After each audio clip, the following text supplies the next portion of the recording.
الله الرحمن الرحيم. عن ابن عمر رضي الله تعالى عنهما قال قال رسول الله صلى الله تعالى عليه وسلم بني الإسلام على خمس: شهادة أن لا إله إلا الله وأن محمدا عبده ورسوله وإقام الصلاة وإيتاء الزكاة والحج وصوم رمضان۔ حضرت عبداللہ بن عمر رضی اللہ تعالیٰ عنہ فرماتے ہیں رسول اللہ صلی اللہ علیہ وسلم نے فرمایا کہ اسلام کی بنیاد 5 چیزوں پر ہے: کلمہ توحید کی، یعنی اس بات کی گواہی دینا کہ اللہ کے سوا کوئی معبود نہیں اور محمد صلی اللہ علیہ وسلم اللہ کے بندے ہیں۔ نمبر 2، نماز کی پابندی کرنا۔ نمبر 3، زکوٰۃ ادا کرنا۔ نمبر 4، حج کرنا۔ اور نمبر 5، رمضان المبارک کے روزے رکھنا۔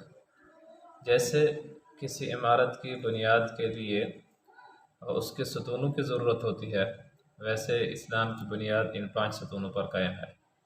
پھر جب عمارت بن جاتی ہے، عمارت کے بن جانے کے بعد عمارت کو رنگ اور روغن کیا جاتا ہے، نقش و نگار بنائے جاتے ہیں وہاں پہ، تو اس کے علاوہ ان 5 ستونوں کے علاوہ اسلام کی باقی چیزیں بھی ہیں جنہیں واجبات، مستحبات اور مسنون اعمال کہتے ہیں۔